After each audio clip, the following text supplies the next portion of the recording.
early stage out of adapting cloud, whereas US is at least 2 years in advance, I would say, uh, because it's like basically the cloud was evolving in the US, and the adaptability even in the US was taking like a lot of constraint with like security and other things.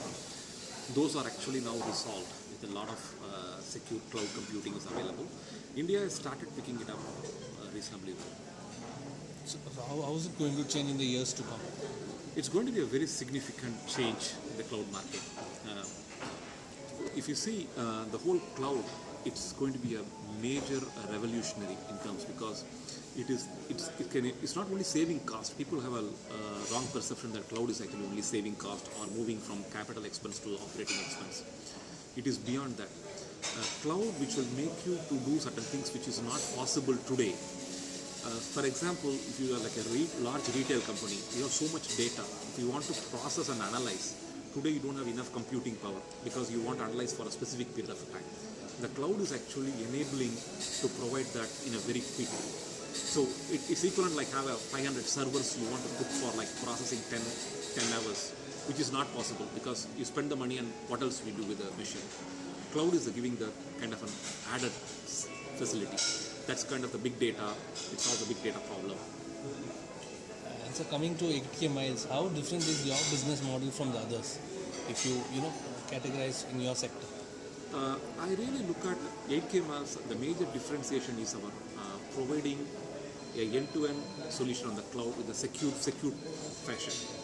See, security is a major concern for anybody who want to really use the cloud, and we address that from multi-tier level, actually from the entry point into two-way encryptions, token-based thing, and compliance with like a HIPAA, FISMA, and FedRAMP kind of, even the US government body security.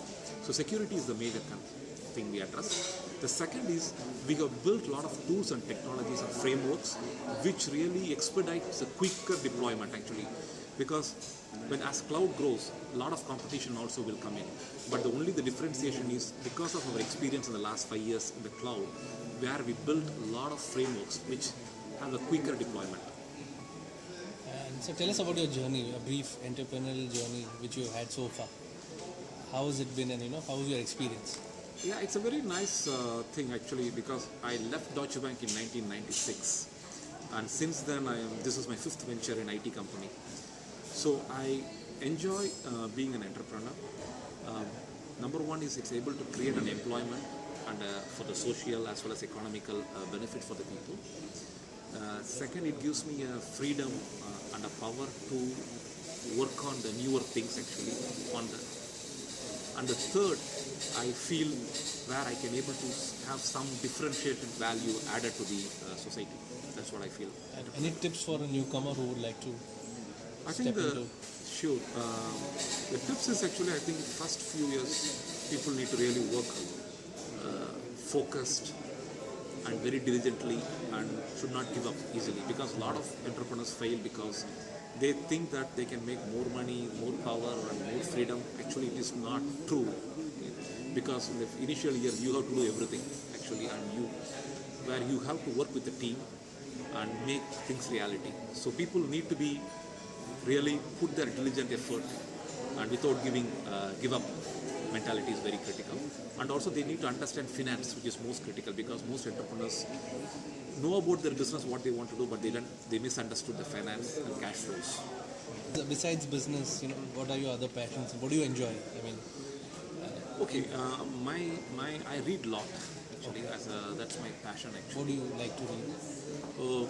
More on a motivation, business kind of things which really excite me, because keep everybody update. See, to motivate motivation is a very critical actually, right? The positive feeling is the really which makes people grow better. And I always enjoy reading all kind of things, and I always learn a lot from reading. The second thing also in my passion is to interface with a lot of people, where you will learn other side of the life. That's my passion. You miss India a lot? I don't, because I come very often to India. I really enjoy India, but at the same time, I don't like to be in the US, because it gives me an immersive opportunity actually to test and create new things very easily. And I also create a lot of employment back to India, so which I'm contributing back to this my country. Your mother. Sir, what is your opinion about today's foreign market In terms of in terms of economically? I'm asking. Today there was a problem in US. Okay, economy has gone down, and today people are not ready to invest in India. Yesterday there was a discussion. Today also there was a discussion with the minister. People are not ready to invest in India today. They are escaping from here. And today, if we want some loan today, we are going to Japan. So from Japan we have to give less interest, 3%, Yes. 4% like that. So people are trying for it today.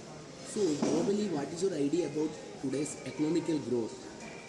See, I believe that US will remain a very, very strong economy. And I think earlier people predicted only China and India is going to be the tigers or whatever the thing. But I feel US plays a very, very critical role. And US economy started growing, and a lot of manufacturing actually is moving out from China into US now. And US housing market is improving, job creation is happening. Second, I think both India and China will contribute a large growth. But however, there is a lot of problems also here is there actually. Like currently probably why the money is not inflowing is because a lot of restriction on FDI and policies, and also weakening rupees and inflation is very high, right? So that's a disadvantage. But India got a enormous talent and a younger population actually in the world actually, an English speaking population and good analytical skills. These are the advantages what I see. But obviously there's a lot of governmental regulation has to improve so that you can able to attract more investors. On the other side of the Europe, which is having a real problem right now, and it will take some time before they can really rectify. So you mean what will be there will be a bright future for India? I definitely believe India will have a bright future. There is no doubt about it. I think in spite of so many problems, we are still growing. That is actually one of the best thing actually about India. However, India need to improve a lot of things also in terms of workforce. What I see, one of the problem is compared to 10 years and today, even the talents what I hire, 10 years back, our talent was really very, very strong. Today we have more people, but less productivity happening. Actually, I think we need to really address that actually. It's having a better attitude in the people and building and believing in creation. I think that is very important. I think we lack, but definitely India can align. I think India has survived in many things. I think I feel it will be really will survive. And India has to work with other global economies to make it much better.